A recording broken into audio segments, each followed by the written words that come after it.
ରିୟା ନୂଆ ସହରକୁ ଚାକିରି ପାଇଁ ଆସିଲା। ସେ ଏକ ପୁରୁଣାରେ ରହିବାକୁ ନିଷ୍ପତ୍ତି ନେଲା। ଘରଟି ଶସ୍ତା ଥିଲା, କିନ୍ତୁ ସେଠାରେ ଏକ ଅଜଣା ଶାନ୍ତି ଥିଲା।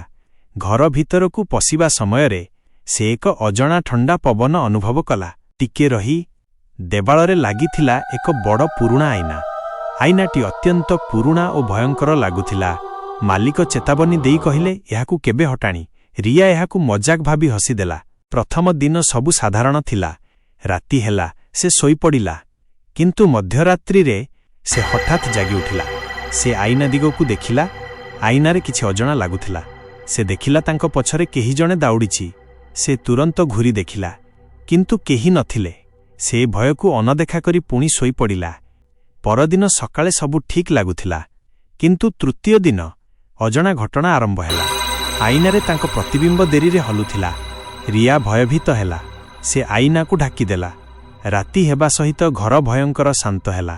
ଫୁସ୍ଫୁସ୍ ସ୍ୱରରେ ହଠାତ୍ ଶବ୍ଦ ଆସିଲା, ମୋତେ ବାହାର କର। ରିୟା ଭୟରେ ଜଡ଼ ହୋଇଗଲା। ଶବ୍ଦଟି ଆଇନା ଭିତରୁ ହିଁ ଆସୁଥିଲା। ସେ ଧୀରେ ଧୀରେ ଆଇନାର କପଡ଼ା ହଟାଇଲା। ଆଇନାରେ ସେ ନିଜକୁ ଦେଖିଲା ନାହିଁ। ସେଠାରେ ଅନ୍ୟ ଜଣେ ମହିଳା ଥିଲେ। ସେ ଧୀରେ ଧୀରେ ହସୁଥିଲେ। ସେ କହିଲେ, ତୁମେ ମୋ ଜାଗା ନେଇଛ। ଦ୍ରୁତ ସ୍ୱରରେ ହଠାତ୍ ସେ ଆଇନାରୁ ବାହାରିବାକୁ ଲାଗିଲେ।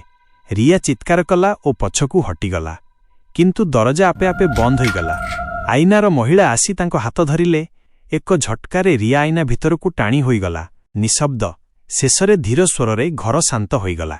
ପରଦିନ ଘର ଖାଲି ମିଳିଲା, କିନ୍ତୁ ଆଇନାରେ ଏବେ ରିୟା ଦେଖାଯାଉଥିଲେ। ସେ ଚିତ୍କାର କରୁଥିଲେ, କିନ୍ତୁ କେହି ଶୁଣୁନଥିଲେ। ପରଦିନ ସକାଳେ ଯେତେବେଳେ ପୋଲିସ ଏବଂ ଘର ମାଲିକ ସେହି ଫ୍ଲାଟ୍ ଭିତରକୁ ପଶିଲେ, ସେମାନେ ଦେଖିଲେ ଘରସାରା କାଚର ଟୁକୁଡ଼ା ପଡ଼ିଛି। ସେହି ବିଶାଳ ପୁରୁଣା ଆଇନାଟି ଭାଙ୍ଗି ଚୁରମାର ହୋଇଯାଇଥିଲା। କିନ୍ତୁ ସବୁଠାରୁ ଭୟଙ୍କର କଥା ଥିଲା, ସେହି କାଚ ଟୁକୁଡ଼ାଗୁଡ଼ିକ ମଧ୍ୟରୁ ଗୋଟିଏରେ ବି ରିୟାର ଚେହେରା ଦେଖାଯାଉ ନଥିଲା। ପୋଲିସକୁ ଘର କଣରେ ଏକ ପୁରୁଣା ଡାଏରୀ ମିଳିଲା, ଯାହା ରିୟା ନିଜେ ଲେଖିଥିଲା। ଡାଏରୀର ଶେଷ ପୃଷ୍ଠାରେ ଲେଖାଥିଲା, ମୁଁ ସେହି ମହିଳାକୁ ଆଇନା ଭିତରୁ ମୁକ୍ତ କରିଦେଇଛି। ସେ ଏବେ ବାହାର ଦୁନିଆରେ ରିୟା ସାଜି ବୁଲୁଛି, ଆଉ ମୁଁ ଏବେ ଏହି ଅନ୍ଧାର କାଚର ଖଣ୍ଡ ଭିତରେ ବନ୍ଦୀ। ହଠାତ୍ ଘର ମାଲିକଙ୍କ ଫୋନ୍ ବାଜି ଉଠିଲା। ସେପଟୁ ରିୟାର ସ୍ୱର ଶୁଭିଲା, ମାମୁଁ, ମୁଁ ଅଫିସରେ ପହଞ୍ଚିଗଲିଣି, କିଛି ଚିନ୍ତା କରିବନି। ଘର ମାଲିକ ଆଶ୍ଚର୍ଯ୍ୟ ହୋଇଗଲେ, କାରଣ ସେହି ଆଇନା ଭିତରୁ ମୁକ୍ତ ହୋଇଥିବା ଶକ୍ତିଟି ଏବେ ରିୟାର ରୂପ ନେଇ ବାହାର ଦୁନିଆରେ ଘୂରି ବୁଲୁଛି।